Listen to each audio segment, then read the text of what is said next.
təqdim edin. Məmmədova Günay Şahin qızı, Gəncə şəhəri Bir saylı Uşaq Musiqi Məktəbinə həmkarlarıma dəstək üçün gəlmişəm. Bu soyqırımdır. Mən 4 ay bundan öncə bu imtahan proqramı tərtib oluna vurğuladım ki, bu imtahanın gedişatı deyil. Bilavasitə müəllimlərin, qadınların, kişilər işsiz qalması. Onsuz da Azərbaycanda iqtisadi sosial vəziyyət o qədər ağırdır ki, insanlar çox çətinliklə bugündən sabaha yaşayır. Ayın axırı maaşı gözləyir. Eyni zamanda bax burada olan müəllimlərin çörəyi əlindən alınması nə qədər düzgündür. Baxın ananın yanında balası gəlib. Bu oğul Azərbaycan bayrağını qoruyan oğuldur. Ay məmur Adil Kərimli, sən isə evində gizlənər, evladını Dubayda, digər yerdə gəzdirən məmur, sən hansı haqla bu ananın çörəyindən alırsan? Sən hansı haqla bu qadınları yararsız damğasız edəliysən? Biz getməyəcəyik. Bu meydan bizim meydandır. Prezidentimiz vurğuluyor ki, cəsarətli olun, xalq cəsarətli.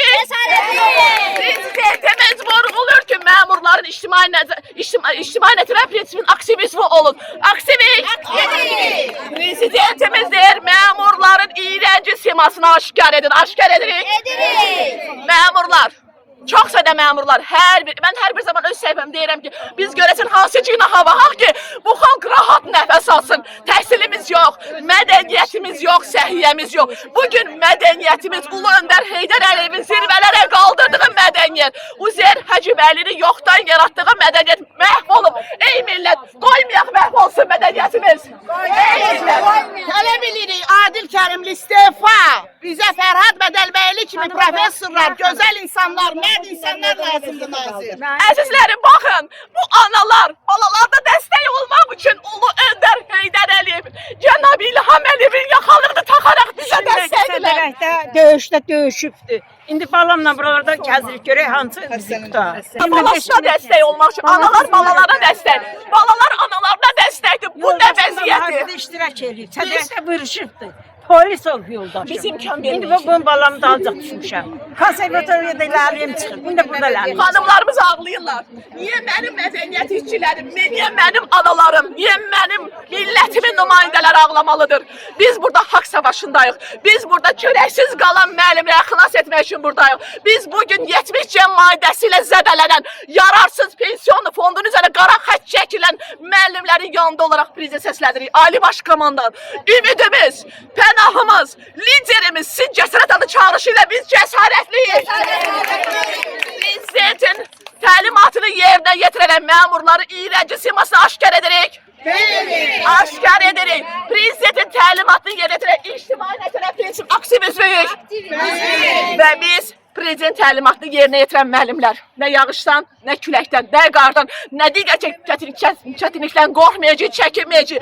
Ön cəbhədə, meydanda sözümüz edəcək. Gecə olmayacaq, səhər açılacaq. Adil Kərimli, sənin istifanı tələb edirik. İstifa! Cəsarət Bayramı, sənin istifanı tələb edirik. Könül Zeynəbə istifa tələb edirik. Biz tələb edirik. İstifa! İstifa! İstifa! İstifa! İstifa! Biz burada istifanı tələb etdiyimiz şəxs mədəniyyət naziridir. Biz burada tələb etdiyimiz şəxs Cəsarət Valiyev, o müşavir ki, müəllimləri aldadaraq narahat olmayın, işdən çıxma olmayacaq. Deyir, o xanımın səhifəsinə baxmayın, o soyqırım deyil. Mən dediyim soyqırımdır müəllimlər. Bugün məmur yalan danışırsa, bugün müəllim vətənə xəyanət edərək, öz pöstünə xəyanət edərək, müəllimləri xalqın nümayəndəsini aldadırsa, bu əmin insan posta olmamalıdır. İstifa Cəsarət Valiyov. İstifa! Azərbaycan polisləri asayişimizi qoruyanlardır. Onlar əlbəttə ki bizə əl qaldırmazlar. Onlar Ulu Öndər Heydər Əliyevin və eyni zamanda Ali Baş Komandanın yaxalığı ilə gələn, prezidentin kömək istəyən müəllimlərə əl qaldırmazlar. Onlar bizim çünki sabah onlara çörəksiz qala bilər. Sabah onların analarına çörəksiz qala bilər. Biz haqq savaşındayıq. Biz burada nə istəyirik? Biz prezident təlimatı yerinə yetiririk polislər. Yerinə yetiririk. Biz prezidentimizin təlimatı yerinə ictimai nəzərə prinsip üzvüyük. Biz nə yağışdan, nə borandan, nə çətinlikdən qorxmayacağıq. Və Azərbaycan bayrağını qaldıraraq 8 saxlayırıq, müsahibənizi verdiniz. İndi 5 nəfər kimsiniz. Sizdən qəbula qalan şəxsi burada dağılışsın. Danışmayacaq, mən gözləyəcəklər. Mən gedirəm. Kim gəlir gəlsin, qalanlar sakitə Kimin qəbuluna gedirik? Gələcək, o da prezident apartına gedir.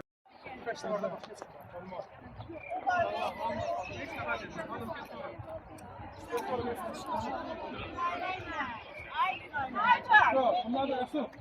Hamı keçdi, dalısı olsun.